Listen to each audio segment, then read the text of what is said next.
Hello विद्यार्थियों, doctor Namvar सी की कृति कविता के नए प्रतिमान में स्थान प्राप्त एक विशिष्ट निबंध काव्य बिंब और सपाट बयानी के कुछ बिंदुओं पर पिछले वीडियो में चर्चा की है और हमने देखा था कि कविता की मूर्तिमत्ता के विषय में उन्होंने अपने विचार अभिव्यक्त करते हुए कहा था कि कविता मूर्त होती है। यह धारणा सामान्यतः प्रचलित है और बिंब उसका माध्यम है। उन्होंने अभिनव गुप्त को और पिछले संस्कृत विद्वानों को इसका पक्ष रखते हुए प्रस्तुत किया था। उन्होंने रामचंद्र शुक्ल को भी यहाँ पर प्रस्तुत किया था। काव्य बिंब की प्रतिष्ठा किस तरह से छायावादी काव्य में हुई है और उसके बाद प्रगतिवादी काव्य में उसे उपेक्षित किया गया, परंतु नई कविता में पुनः उसने किस तरह से स्थान प्राप्त किया। सायास बिंब जब कवि करने लगते हैं तो उसके दुष्परिणाम क्या होते हैं और किस तरह से सफल बिंबों की प्रस्तुति की जाती है। बिंब विधान में गतिमयता किस तरह अपना स्थान रखती है, इस बात को कहते हुए उन्होंने पाश्चात्य विचारकों को भी कोट किया था और अपनी बात को स्पष्ट किया था। मूर्तिमत्ता के अभाव में भी कविता जीवंत हो सकती है, इस विषय पर भी उन्होंने चर्चा की है और एक बहुत ही सुंदर कविता नागार्जुन की अकाल और उसके बाद को उन्होंने प्रस्तुत किया था, जो हमने अपने पिछले वीडियो में देखा है। साथ ही उन्होंने काव्य सृजन और सपाट बयानी पर फिर अपने विचार व्यक्त किए हैं। उन्होंने इस निबंध के अंतर्गत काव्य सृजन और सपाट बयानी की जो चर्चा की है वह इस प्रकार है कि उन्होंने कहा है, आजकल आधुनिकता का दंभ भरने वाले बहुत से ऐसे विद्वान भी हैं जो काव्य बिंब की ओर प्रवृत्त हो रहे हैं, परंतु एक रेखांकित तथ्य यह भी साथ में है जो हमने पिछला जितना कुछ भी पढ़ा है इस निबंध के अंतर्गत उससे उन्होंने यह चीज रेखांकित करने का प्रयास किया है कि बिंब के दायरे से निकलकर कुछ कवि एक खास प्रकार की सपाट बयानी की ओर अग्रसर हो रहे हैं और ये जो सपाट बयानी है ये कविता को जीवनी शक्ति दे रही है और साथ ही सपाट बयानी के माध्यम से अनेक बार कविता में वर्णित वस्तु भी बिना किसी अलंकरण के पाठक के मन में स्थान पाती जा रही है। हमने अकाल और उसके बाद की कविता में इस चीज को बहुत स्पष्ट रूप से देखा है। इसलिए यहाँ पर डॉक्टर नामवरसी कहते हैं कि ये सारा खेल सपाट बयानी का है और इस तरह की सपाट बयानी में विशेषता यह भी होती है कि बड़े बड़े अर्थपूर्ण संकेत बड़ी सपाट बयानी से प्राप्त हो रहे हैं। उन्होंने रघुवीर सहाय की कविता को इस दृष्टि से उल्लेखनीय बनाया है। एक अधेड़ भारतीय आत्मा कविता के माध्यम से रघुवीर सहाय ने बदली हुई मनस्थिति का जो अर्थपूर्ण संकेत दिया है उसको उन्होंने यहाँ पर प्रस्तुत किया है और कहा है कि कविता में सबसे अधिक ध्यान बिंब विधान पर देते रहे हैं, परंतु उनके बिंब इन बिंबों से अलग हैं जो अब तक कविता में आते रहे हैं। अर्थात रघुवीर सहाय ऐसा नहीं है कि बिंबों का विरोध करते हैं, वे बहुत ध्यान देते हैं बिंब विधान पर उनके बिंब इस तरह के हैं जो परंपरागत बिंबों से अलग हैं। उन्होंने केदारनाथ सिंह की भी बात की है और उन्होंने कहा है कि केदारनाथ सिंह कभी बिंब विधान की वकालत करते थे, पर वे भी परिवर्तित मानसिकता में बिंब का मोह छोड़कर सीधे सीधे ढंग से अपनी कविताएं लिखने लगे हैं। उन्होंने अपनी उनकी एक कविता को भी यहाँ पर प्रस्तुत किया है।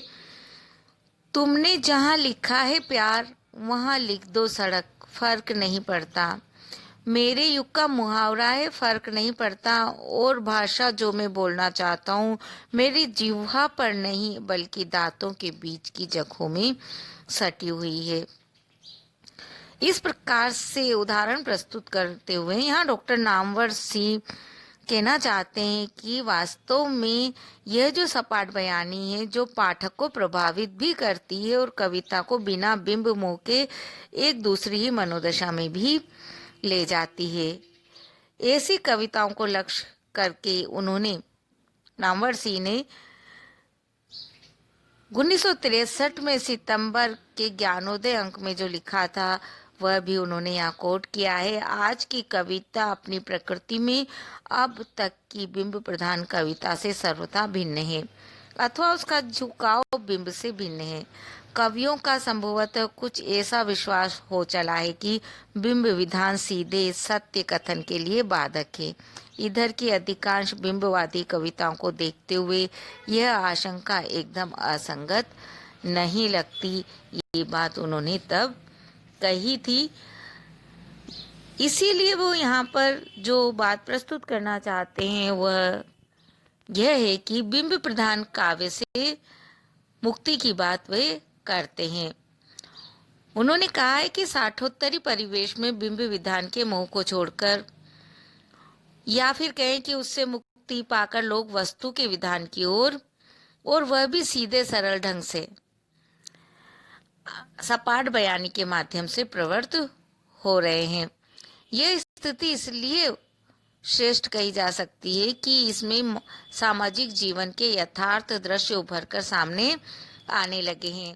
उनकी टिप्पणी को यदि हम यहाँ देखें तो उनकी टिप्पणी इस संबंध में इस प्रकार है। इसे विरोधाभासी कहना चाहिए कि जब से कविता में बिंबों की प्रवृत्ति बढ़ी, सामाजिक जीवन के सजीव चित्र दुर्लभ हो चले।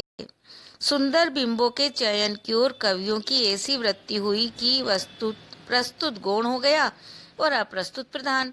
इस तरह कवि की दृष्टि संकुचित नहीं हुई, कविता का दायरा भी सीमित हो गया। पहले जीवन से खिंचकर प्रकृति की ओर और फिर प्रकृति से भी विशेष प्रकार के रमणीय की ओर, यहाँ तक कि वातावरण का संकेत देने वाले बिंब भी सिमटकर एक कमरे की वस्तु के रूप में रह गए और बाहरी दुनिया एक खिड़की की तकदीर के सहारे बैठ गई। कविता को चित्र बनाने का नतीजा क्या होता है, यह बात पिछले 15 वर्षों के अनुभव से स्पष्ट हो गई। यही हाल प्रतीक संकेत पद्धति का हुआ। सांकेतिकता भीरुता का बाना ही नहीं बनी, अज्ञान का कवच भी बन गई। जहाँ कुछ स्पष्ट न हो वहाँ संकेत अंधेरे में जैसे हर किसी को तीर चलाने का मौका मिल गया और हर कवि को परम ज्ञानी की तरह पहेली बुझाने की छूट मिल गई। इस सारे प्रसंग को इस रूप में उनका प्रस्तुत करने का जो विधान था, जो कारण था, वो उन्होंने स्पष्ट किया है और कहा है, यहाँ कहना चाहते हैं वे कि हर कवि जहाँ वो अपनी बात को स्पष्ट नहीं कर सकता था वहाँ पर वह बिंबों का सहारा लेकर अपनी बात को स्पष्ट करने लगा। चाहे वह स्पष्ट हो या न हो, परंतु जैसे वह अपनी विद्वता वहाँ दिखा रहा है, इस तरह से कविता का इससे नुकसान ही ज्यादा हुआ। इसीलिए यहाँ पर सपाट बयानी के प्रति रुझान के विषय में डॉक्टर नामवर सिंह स्पष्ट करते हैं कि साठोत्तरी वर्षों में सपाट बयानी कविता की प्रमुख विशेषता बनकर उभरी है। और इस विषय में उन्होंने 2 लोगों को कोट किया है, उनका जिक्र किया है, और वह है अशोक वाजपेयी और श्रीकांत वर्मा। इन दोनों के काव्य संग्रह माया दर्पण और दिनारंभ की चर्चा वे करते हैं। उन्होंने वाजपेयी जी की सपाट बयानी के पक्ष में जो टिप्पणी दी है वह यह है कि नई कविता बिंब केंद्रित रही है और अक्सर कवियों में बिंब का ऐसा घटाटोप तैयार हुआ कि 7वें दशक तक आते आते कई कवियों को यह महसूस हुआ कि कविता को बिंब से मुक्त कराते ही उसे जीवंत और प्रासंगिक रखा जा सकता है। उनके सामने बिंब प्रधान कविता कुछ शक की चीज बन गई और सपाट बयानी की तरफ कई कवि झुके और उसे विश्वसनीय माना जाने लगा। ये बात उन्होंने कही है। सपाट बयानी की दृष्टि से या फिर इसे आधार बनाकर जो कविताएं लिखी गई उस संबंध में जो कवि यहाँ पर विशिष्ट रूप से उन्होंने रेखांकित किए हैं वह है रघुवीर सहाय, केदारनाथ सिंह, श्रीकांत वर्मा। ये उल्लेखनीय कवि रहे हैं इस दृष्टि से। और यदि हम इनके काव्य पर दृष्टि डालते हैं तो कविता में सपाट बयानी का जो आग्रह इनके अंतर्गत दिखलाई देता है वह गद्य सुलभ जीवंत वाक्य विन्यास को पुनः प्रतिष्ठित करने का एक प्रयास भी है। बिंबवादी मनोवृत्ति तो प्राय इसमें बाधक ही रही है। त्रिलोचन की कविता में भी ये प्रवृत्तियां देखने को मिलती है जो कविता को सपाट बयानी से जोड़ते हुए उसकी उम्र को बढ़ाने वाली है। सामान्यतः बिंब से जो तात्पर्य लिया जाता था वह दृश्यात्मकता से ही था। बाद में वह लगने लगा कि इसकी कोई आवश्यकता नहीं है। बिना बिंब प्रयोग के भी कविता को जीवंतता प्रदान की जा सकती है। इसीलिए निष्कर्ष रूप में जो कुछ कहना चाहते हैं डॉक्टर नामवर सिंह वह है कि कविता बिंब का पर्याय नहीं होती है। बिंब किसी समय भारतीय और पाश्चात्य साहित्य में आवश्यकता बनकर भले ही आए होंगे और काफी समय तक रहे भी, किंतु यदि संपूर्ण स्थिति पर विचार किया जाए जैसा उन्होंने अपने इस निबंध में किया है तो यह निष्कर्ष सामने उभर कर आया है कि कविता बिंब का पर्याय नहीं है। बिना बिंब प्रयोग के भी अच्छी कविताओं का सृजन हुआ है, हो रहा है। इसलिए हमें ये कहने की तो आवश्यकता ही नहीं है कि हो सकता है और भविष्य में भी होता रहेगा। और इसका कारण है कि बिंब से युक्त कविताओं में हमारा ध्यान केवल उसकी मूर्तिमत्ता पर आकर टिक जाता है, जिसके कारण सामाजिक जीवन का यथार्थ परिदृश्य गायब हो जाता है। वास्तव में सामाजिक जीवन के यथार्थ परिदृश्य को अभिव्यक्ति देकर सहृदय के भावों को जगाना ही कविता का उद्देश्य है। तो इस दृष्टि से तो कविता का उद्देश्य ही पीछे चला जाता है। कविता में मूल वस्तु उसकी वर्ण वस्तु ही होती है, उसका प्रतिपाद्य होता है। बिंब प्रयोग तो एक प्रकार से कविता के शिल्प को चमकाने का माध्यम मात्र होता है। इसलिए ये कहना सरल है कि कविता बिंब का पर्याय नहीं है।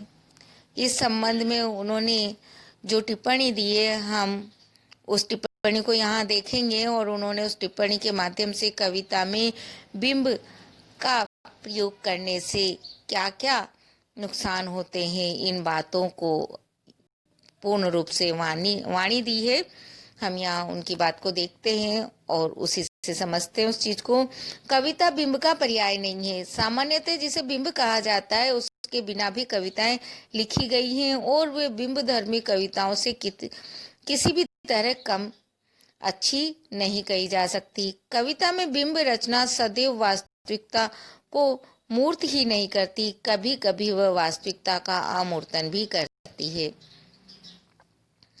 कविता में बिंब वास्तविकता के साक्षात्कार का ही सूचक नहीं होता, प्राय वह वास्तविकता से बचने का एक ढंग भी रहा है। काव्य भाषा के लिए भी प्राय बिंब योजना हानिकारक सिद्ध हुई है और इसका कारण उन्होंने बताया है कि बिंबों के कारण कविता बोलचाल की भाषा से अक्सर दूर हटी है। बोलचाल की सहज लय खंडित हुई है, वाक्य विन्यास की शक्ति को भी धक्का लगा है, भाषा के अंतर्गत क्रियाएं उपेक्षित हुई हैं, विशेषणों का अनावश्यक भार बढ़ा है और काव्य कथ्य की ताकत कम हुई है।